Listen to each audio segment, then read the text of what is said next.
What is up, guys? Team Movements here, and we got the updated 4G Set 7 Gear Chronicles. So, starting Vanguard, it's gonna be Chronojet. If you guys don't know what Chronojet does, man, where have you been? It's like the only starter that Gear Chronicle has. Well, they have another starter, but he's still really good. Base skill is basically when he's time leaped. Skill, you can put him into the soul, and you can pretty much just superior call a Chronojet dragon, and then at the end of turn he goes back into your hand. Because since this guy basically ran away, this is basically just replacing for a grade 3, which is really good because that way, like if you didn't have a grade 3 to stride, basically he gives you the grade 3 plus an extra attacker. So he's really good just for being bound by your own effects. It's not really that hard in this deck. He just gets retired a lot though. He does, but that's only like 2 matches, mostly Shadows and Kagura. I mean, Narukami, if you let their Vanguard hit. He never sees the light of day for more than a turn if you let him. Yeah. Why are you not playing the TikTok? I do play him. Play Just a TikTok? second, I play 2 starters. Oh, okay. Which we'll go over once we get to zeros. Grade 3s, you play 4 of the boy. If you don't play him, because he's a deck. He is the deck. He's a deck. At the current moment, he's not a deck. He's working towards to be a deck, but this is the deck. Chronojet. Why is he so good? Because his strides and his support. Yeah, he, honestly, like his ability is subpar, but his strides just make his entire deck itself amazing. Because his GB2, like when you first look at it, oh, he just gains 5k and your opponent can only go around with zeros. I'm like, all right, you're 16. If you're boosted, you're 20. You're 21.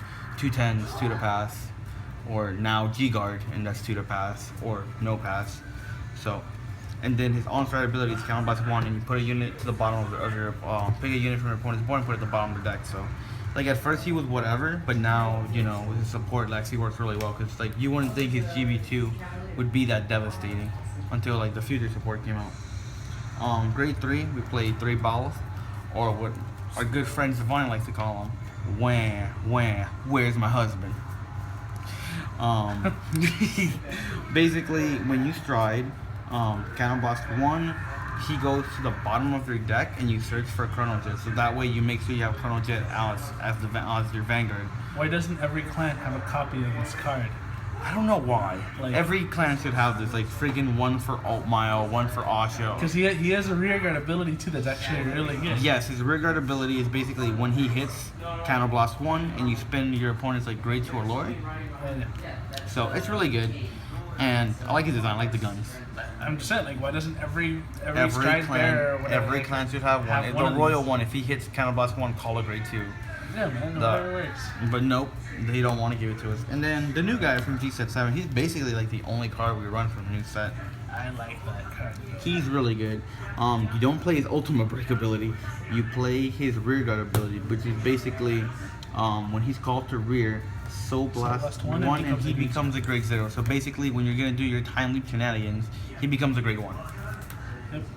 And at the end of the turn, you soul charge 1. Yep. So he's really good. Shenanigans. Grade 2s, we play 4 Upstream Dragon because he's so good. When he attacks, GB1, he gains 4k power. Once you pay for the cost, at the end of the battle, he goes back into the deck and you call a grade 1 as rested and then you shuffle the deck. Even if he doesn't exist on the field? Yes, even if you deny Griffin him. That's so stupid. Yeah. So, for some reason now, like, him and Malem have the same ability that if you kill them during the middle of the battle, you can still get their abilities off even if they don't exist. That's so It's a very stupid. strange thing, but whatever. And then we got 3 Upstream Dragon. So you can do that's History Maker, my bad. So we have 3 History Makers. So basically you can do like a pretty interesting loop. You can basically just go swing, get him back, and then do it again. Yep. It's pretty good. And basically there's like a good combo with him and TikTok Worker, which we'll explain later on. It's basically like the combo everyone does. But History Maker is really good. Some people don't like me for running this card, but I actually like this card. He's basically Counter Blast 1 when he's placed on rear guard. He becomes Silent Tom. You can only guard him with grade 1s, and then he gains 2k power. I like him. He's very good on the next stage turn. So basically, Next stage, they're guarding it with zeros, they're perfect guarding the first attack, guarding with zeros, or they're taking hits. Well, this guy, you can just pump him up with all the rear guards, and they're like, oh, I got to perfect guard him, and I have to perfect guard next stage. That's annoying. Or they waste more G guards, which, like, that's my whole goal, just pump out that hand. The less hand you have, the more the second next stage is going to hurt. Then 2 of the 8K guy, he's really good. He's a good early game. Just place him on rear, and then you get your opponent's pick one of your opponent's rear guards, put it back in the deck, and they call a great lower. And if you pretty much just go after their starter. That way they don't have a starter. I mean, you can use them on other cards too, just to like you can get rid of important cards. Yeah, you may give them like an ability afterwards, but it's like triggers now all have abilities. So they can basically call like a draw trigger that's a freaking Margot clone, or they can call the crit that goes into soul and you draw a card. Like it's just like, but he's still good. Right. I mean, you can get rid of a crucial piece like that. Like Laurel. That Laurel, just like okay, you can get a trigger back if you want to, but you're losing a trigger off a deck. Yep. And I'm getting rid of Laurel, basically. Like you get rid of Laurel, Pierre. This is like very important units that you just don't want them to have. Like you have to play 4 unflip perfect guards. You need to unflip DMs. Yeah. You lose if you can't unflip. The deck needs that actually. 4 stride neighbors. Like again, this is Chronojet dot deck. If you don't stride, you basically lose. And you need to search for Chronojet Dragon. Because sometimes that cannibalize hurts when you're riding Bailiff. 2 Melums. Melum is basically the same thing as Upstream Dragon. When she attacks a Vanguard, she gains 4k power. At the end of the battle, she goes back in the deck and you call a grade 0. She's really good on the next stage turn because basically you just call the crit, or you can call the new stand trigger, and then the stand trigger you can just start drawing cards, and then with her with the crit you can just make when you restand with Chronojet Dragon, you can, I think the highest I've ever made him was 46. Jesus. I called a 7k booster, and then I used the draw trigger, so then it became a 10k booster, and then I had 3 crits on board, and then I had like 2 triggers, so 46, and they couldn't guard it. I'm like, perfect, dead. I played 2 of the Unflipper.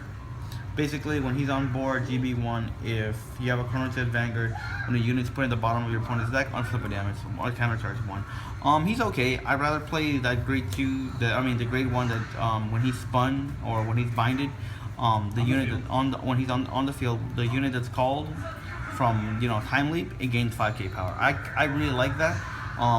Because if we, why? Because then if you time leap that grade 1 and you call him, then basically this guy becomes 16. I guess that makes sense. So you make him, you make him 16, and then you can do a couple really good combos.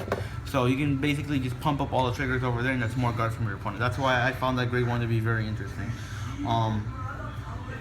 Then of course you have to play 1 GG because of the starter. Basically the whole combo is basically time leap this, call her, and then get Chronojet Dragon. That way you plus. But she's really good. Soul Blast too, because this deck doesn't really use that much soul anymore. Grade 0s. Wind TikTok Worker. Basically his skill is put him into this auto. At the end of the battle that your other rear guard attacked, you may pay the cost. If you do, time leap that unit. So basically he goes to the soul. So if a unit was time leaped, and that unit attacked, you can actually time leap it. So basically you can do time leap him because he becomes a grade 0, call a grade 1, call Mellum, skill, and then just do more shenanigans. So basically Mellum gets you a grade 0, and then he gets you a grade 2. Right. So they both prop at the same time. Yeah, so they both go out at the same time. You can do more shenanigans and more attack. Like this deck is meant for more attacks, which is interesting because this is like a guard. So it was supposed to be a control deck because its mechanic is spinning, but they didn't really focus too much on spinning, which is all right. 3 draws because you want to be defensive, and plus with the grade 1, 2 that I was telling you about, becomes 11, 7k boost, 18. Put this into soul. Guess what? It's 21 now. And you hit a trigger, it's 26, 31 potentially. Two stand. The stand is amazing. When it's Stand is nuts. the stand is amazing. When he's put into the bind zone from an effect from on board, he goes to the bottom of your deck. You draw 2 cards, put 1 card from your hand back into the deck, and shuffle. It's like amazing. You can like fix your hand, draw cards. Like, and he's basically free. And then of course we play 7 crits. You need to play 4 hard thumb workers because, like I said before, you need it for next stage. Like if you have like 3 of these out, when you restand with Chronojet 16, if you have like 3 of these out, he becomes 31 unboosted. And if you have a booster, 36. That's kind of annoying. Finally, 4 heals, because you need heals to save yourself, plus G-guarding. G-guarding, luckily G-guards actually make this deck a lot better. G-guards actually help this deck a lot. Alright, speaking of G-guards, we run 2 Uluru. Yep, the heal trigger evolves into a G-guard. Basically, she's like the freeze G-guard from that set. Her skill is when she's placed in the Guardian Circle, you can select a trigger and the normal unit, put them at the bottom of your deck, and she gains 5k shield. So basically, the heal trigger that you drop to summon this card, you can just basically put it back. And like put back like an important grade 2. Like it helps with the time leap. That way you have certain units. That's why this deck can be very tight. You can run like 1 of, 2 of, like you can do whatever. And this card helps. Then we run 2 the new girl. She's really good. Her skill is basically when she put in the Guardian Circle, we pay this cost. The cost is basically if you have a grade 2 or lower rear guard, put them at the bottom of your deck, call it grade lower, and basically she gains 10k shield. So it's pretty good. So you can make like more setups, and it becomes 36k shield. So it's not bad. Like it's better than running screwed and you don't have to discard a card. So it's pretty good. And of course, SP life. And then of course you play the deck for next stage. Basically, the card that everyone talks about, the card that's just been announced for reprint. He is the deck right now. Basically, his ability is auto. When his unit attacks, counter +1, flip a copy himself face up. At the end of the battle, this unit attacked, just pay the cost. Discard 3 cards from your hand. Put this card face up in the G zone, and stand a Chronojet heart. So basically, you stride, swing, discard 3, pay the cost. He comes back, and then you can. Basically, you never boost with him. You don't boost with him, you boost with the second attack. That way it's bigger, and it's like, that's the attack that should kill them. Like, Gear Chronicle, like I said, you get multiple attacks, and now that you have like a restanding Vanguard with guard control, it gets really annoying. So it makes the deck really good. We play 1 Metallica Phoenix. He's basically, most of the time, your first turn stride. He's set up, basically. If you have his skill is, if you have a Chronojet Vanguard, when this unit attacks, flip a copy of anything face up in your G zone, and time leap a unit. So he helps to just set up plays for these guys, which basically, depending on the matchup, we're gonna flip up either the guy from Warp Drive Dragon from Fire Collection, or you're gonna flip up the original Chronos Command. So really good. He's only a 1 of. So I see some people that run 2. I don't see the point of running 2. I think 1 is fine, just like for setup, and then he basically helps to get more than 3 attacks. You can get like 4 or 5 attacks just because of this 1 card.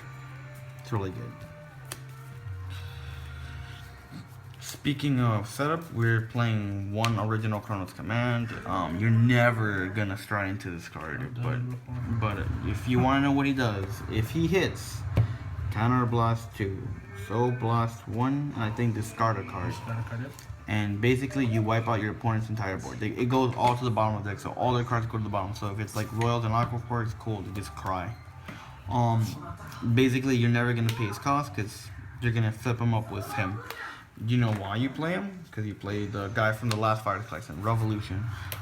His skill is GB2, counter +1, flip a copy himself face up. Basically, every player's board gets spun, but if you have a face-up copy of the original Chronos Command, you get to select 3 of your rear guards, and they stay on board.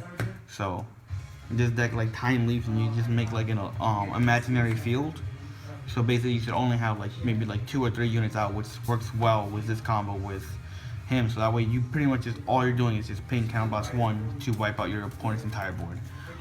This strike's really good against like. It's helped me out like in case like my opponent's still at 2 damage and I can't next stage him to kill them. I'll just go into this and just start like messing around with their board. Like I do it against Link Joker, Royals, Aqua Force, like just decks like that just need a board in like Neo Nectar. It's really good. You want them not to have a board. 3 Warp Drive Dragon. He's another card you can flip up face up thanks to Metallica Phoenix. Basically his skill is Act, Counterblast 1, Soul Blast 1 for every face up and then flip anything face up in your G zone. When you pay the cost, basically you can time leap units equal to the number of face up copies of him in the G zone. If you time leap, how many units? It depends on how many what you time leap.